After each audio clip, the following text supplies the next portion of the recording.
नमस्कार दोस्तों, स्वागत है आपका एग्जाम विहार में। दोस्तों, इस वीडियो में हम लोग कोविड-19 से संबंधित सभी मोबाइल ऐप्स के बारे में बात करेंगे, जो कि आगामी सभी परीक्षाओं के लिए आपसे यहाँ से प्रश्न बन सकते हैं। दोस्तों, कोरोना काल में और लॉकडाउन के समय में केंद्र सरकार के साथ-साथ लगभग सभी राज्य सरकारों ने अपने-अपने मोबाइल ऐप्स को लॉन्च किया है। तो इस वीडियो में हम लोग जो महत्वपूर्ण मोबाइल ऐप्स हैं, उनके बारे में बात करेंगे। तो दोस्तों, सबसे पहले यहाँ पे हम लोग देखते हैं आरोग्य सेतु ऐप के बारे में। आरोग्य सेतु ऐप यह केंद्र सरकार के द्वारा जारी किया गया है और यह 11 भारतीय भाषाओं में उपलब्ध है और इस ऐप की मदद से कोरोना वायरस की ट्रैकिंग की जाती है। दोस्तों, यह जो ऐप है, यह भारत सरकार की इलेक्ट्रॉनिक्स एंड आईटी मंत्रालय और स्वास्थ्य मंत्रालय के द्वारा तैयार किया गया है। तो ये काफ़ी महत्वपूर्ण प्रश्न बन सकता है कि आरोग्य सेतु ऐप किस मंत्रालय के द्वारा बनाया गया है। तो यहाँ पे है इलेक्ट्रॉनिक्स एंड आईटी मंत्रालय और स्वास्थ्य मंत्रालय। स्वास्थ्य मंत्रालय के जो हमारे मंत्री हैं वे हैं डॉक्टर हर्षवर्धन, और इलेक्ट्रॉनिक्स एंड आईटी मंत्रालय के जो मंत्री हैं वे हैं रविशंकर प्रसाद, जो कि बिहार के पटना से सांसद हैं। और दोस्तों, आरोग्य सेतु ऐप है, यह 5 माह के अंदर ही 15 करोड़ यूजर इसके हैं, जो कि अपने आप में एक वर्ल्ड रिकॉर्ड है और इसका नाम गिनीज वर्ल्ड रिकॉर्ड में शामिल भी हो चुका है। तो दोस्तों, ये काफ़ी महत्वपूर्ण ऐप है केंद्र सरकार के द्वारा, और इसके लिए माननीय प्रधानमंत्री नरेंद्र मोदी ने अपने संबोधन में भी इसका जिक्र किया था और सभी भारतीयों से इस ऐप का इस्तेमाल करने के लिए आग्रह भी किया था। तो इससे प्रश्न क्या क्या बन सकते हैं कि आरोग्य सेतु ऐप कितने लैंग्वेज में उपलब्ध है। तो 11 भारतीय भाषाओं में उपलब्ध है। इसको तैयार करने वाले मंत्रालय कौन कौन से हैं, तो इलेक्ट्रॉनिक्स एंड आईटी मंत्रालय है और स्वास्थ्य मंत्रालय है। दोस्तों, अब यहाँ पे हम लोग देखते हैं इसके बाद जो अगला महत्वपूर्ण मोबाइल ऐप्स है वह है कोरोना कवच ऐप। दोस्तों, कोरोना कवच ऐप भी केंद्र सरकार के द्वारा ही लॉन्च किया गया था और इसको भी बनाने वाले हैं इलेक्ट्रॉनिक्स एंड आईटी मंत्रालय और परिवार कल्याण एवं स्वास्थ्य मंत्रालय। दोस्तों, आरोग्य सेतु ऐप से पहले ही इस ऐप से पहले ही कोरोना कवच ऐप को लॉन्च किया गया था, लेकिन बाद में इस ऐप में कुछ समस्याएं आ गई थी और ये ऐप क्रैश हो गया था। इसमें कुछ इंटरनल समस्या आ गई थी, इसके वजह से इसके जगह पे फिर से आरोग्य सेतु ऐप को लॉन्च किया गया। तो दोस्तों, आप यहाँ पर देख सकते हैं आरोग्य सेतु ऐप और कोरोना कवच ऐप दोनों ही केंद्र सरकार के इलेक्ट्रॉनिक्स एंड आईटी मंत्रालय और स्वास्थ्य मंत्रालय के तरफ से जारी किया गया था और दोनों का उद्देश्य है कोरोना वायरस की ट्रैकिंग करना। लेकिन कोरोना कवच ऐप में कुछ गड़बड़ियाँ आ गई थी, इसके जगह पे फिर से आरोग्य सेतु ऐप को लॉन्च किया गया था। दोस्तों, आपको यहाँ पे हम ये भी बता देते कि आरोग्य सेतु जो ऐप है वह कब लॉन्च किया गया था। तो 2 अप्रैल 2020 को यह ऐप को लॉन्च किया गया था। तो दोस्तों, इसका भी डेट आपको याद रखना है। इसके बाद दोस्तों, अगला जो यहाँ पे हम देखेंगे बिहार सरकार के द्वारा कौन कौन से मोबाइल ऐप्स जारी किए गए हैं। दोस्तों, यहाँ पे सबसे पहले है कोरोना सहायता ऐप। तो कोरोना सहायता ऐप, जिसको आप यहाँ पे देख सकते हैं, यह बिहार सरकार के द्वारा लॉन्च किया गया है और इससे बिहार के जो निवासी जो बाहर फंसे हुए हैं उनको आपदा विभाग के द्वारा 1000 रुपये की सहायता राशि दी जा रही है। और इस ऐप के माध्यम से अब तक लगभग 10 लाख से ज़्यादा मजदूर लाभान्वित हो चुके हैं। तो कोरोना सहायता ऐप बिहार सरकार के द्वारा लॉन्च किया गया है। इसका उद्देश्य क्या है कि बिहार से बाहर फंसे निवासियों को 1000 रुपये की सहायता राशि देना। इसके बाद दोस्तों, अगला जो ऐप है बिहार सरकार का वह है संजीवन ऐप। संजीवन ऐप बिहार सरकार के स्वास्थ्य विभाग के द्वारा जारी किया गया है और इस ऐप की मदद से कोरोना जांच से जुड़े सवाल और अस्पतालों से जुड़े हर सवालों का जवाब आपको मिलेगा।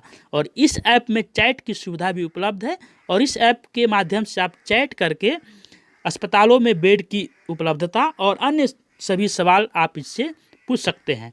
इसके बाद दोस्तों, अगला ऐप है, यहाँ पे है प्रज्ञाम ऐप। दोस्तों, प्रज्ञाम ऐप जो है यह झारखंड सरकार के द्वारा जारी किया गया है और इस ऐप की मदद से लॉकडाउन के दौरान आवश्यक सेवाओं के वितरण से जुड़े सभी लोगों को ई पास जारी करना है। दोस्तों, लॉकडाउन के समय अगर आप वाहन के लिए ई पास लेना चाहते हैं तो आपको आपके वाहन के लिए कहीं आने जाने के लिए आवश्यक सेवाओं को एक जगह से दूसरी जगह पहुंचाने के लिए आपको ई पास जारी की जाती है इस ऐप के माध्यम से, जो काफ़ी महत्वपूर्ण ऐप है।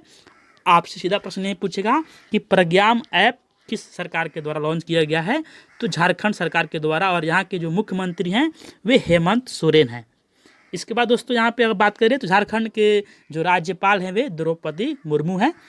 इसके बाद दोस्तों, अगला यहाँ पे मोबाइल ऐप है वी गीगो ऐप दोस्तों झारखंड सरकार के द्वारा ही लॉन्च किया गया है। और यहाँ पे आप देख सकते हैं कि लॉकडाउन के समय आवश्यक सामग्री का ऑर्डर आप इस ऐप के माध्यम से कर सकते हैं। चूँकि लॉकडाउन में दुकानें और सभी संस्थान बंद हैं, तो लॉकडाउन के समय आप किसी भी आवश्यक सामान का परचेज करना चाहते हैं तो इस ऐप के माध्यम से आप उसका ऑनलाइन ऑर्डर कर सकते हैं और आपका वो जो ऑर्डर है आपके निवास पे पहुंच जाएगा। तो दोस्तों ये वी गीगो ऐप है, झारखंड सरकार के द्वारा लॉन्च किया गया है। इसके बाद दोस्तों अगला मोबाइल ऐप है कोरोना मुक्ति ऐप। तो कोरोना मुक्ति ऐप हिमाचल प्रदेश के द्वारा लॉन्च किया गया है और हिमाचल प्रदेश के मुख्यमंत्री है जयराम ठाकुर। और ये जो कोरोना मुक्ति ऐप है इससे क्वारंटाइन किए गए लोगों की मॉनिटरिंग करने के लिए और सुझाव देने के लिए लॉन्च किया गया है। तो यहाँ पे वो ऐप का नाम और ऐप को किसने लॉन्च किया है, उस राज्य सरकार का नाम और उस ऐप का क्या उद्देश्य है, ये आपको ध्यान रखना है। इसके बाद यहाँ पे अगला मोबाइल ऐप है कोवा पंजाब ऐप। दोस्तों चूँकि नाम से स्पष्ट हो रहा है, कोवा पंजाब ऐप पंजाब सरकार के द्वारा लॉन्च किया गया है और पंजाब के जो मुख्यमंत्री हैं कैप्टन अमरिंदर सिंह, इनको आप यहाँ पे देख पा रहे हैं, इनके द्वारा ये ऐप लॉन्च किया गया है। और इस ऐप के माध्यम से कोविड-19 के लक्षण एवं उपाय इसमें बताए जाएंगे। और यहाँ पे देखिए कोवा का जो फुल फॉर्म है वो है कोरोना वायरस अलर्ट। तो कोवा पंजाब ऐप किसका ऐप है, तो पंजाब सरकार के द्वारा लॉन्च किया गया है कोविड-19 के लक्षणों एवं उसके उपाय को बताने के लिए।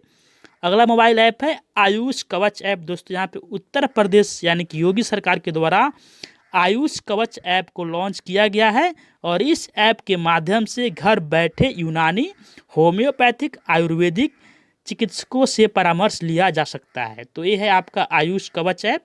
इसका उद्देश्य क्या है आपने देखा। और इसके अलावा इस ऐप के माध्यम से रोग प्रतिरोधक क्षमता बढ़ाने के लिए भी सुझाव दिया जाता है। तो ये आयुष कवच ऐप है। इससे जो भी एलियोपैथिक को छोड़कर जो भी आपके जो इलाज करने की जो विधि है, चाहे वो होम्योपैथिक है, आयुर्वेदिक है या फिर यूनानी है, ऐसे चिकित्सकों से आप परामर्श इस ऐप के माध्यम से ले सकते हैं।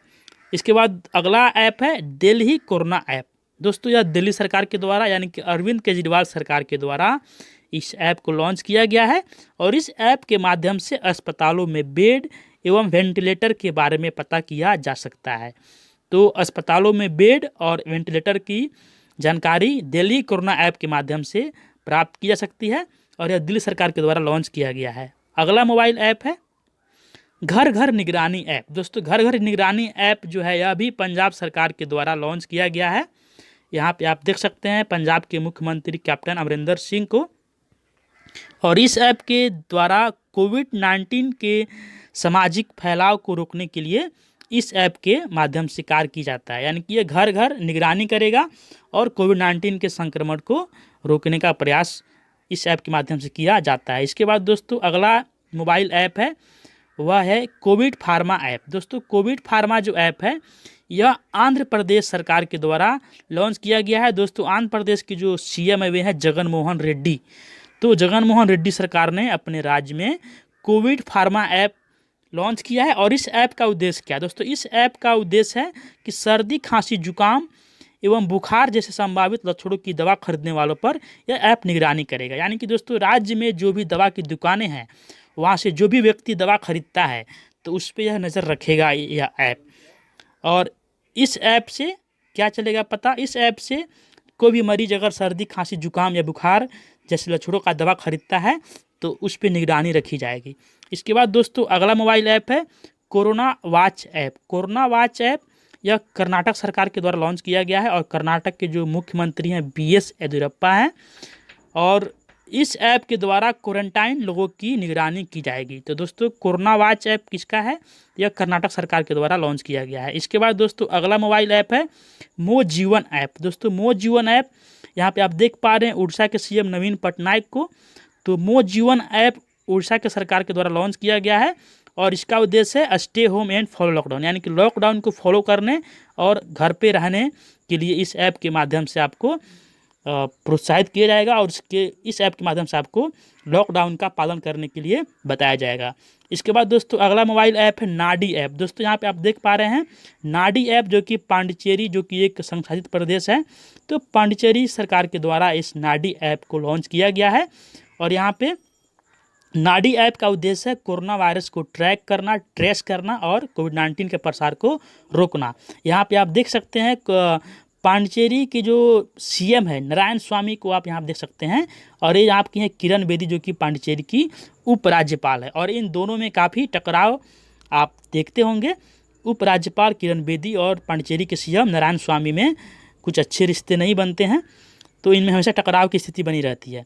तो ये नाडी ऐप है जो कि पांडिचेरी सरकार के द्वारा लॉन्च किया गया है। इसके बाद दोस्तों यहाँ पे अगला है आरोग्य सेतु IVRS। दोस्तों आरोग्य सेतु IVRS यह तमिलनाडु सरकार के द्वारा लॉन्च किया गया है। और देखिए यह ऐप नहीं है, यह एक प्रकार का एंड्रॉयड फ़ोन के लिए कोई ये ऐप नहीं है, सिंपल फीचर फ़ोन के लिए है।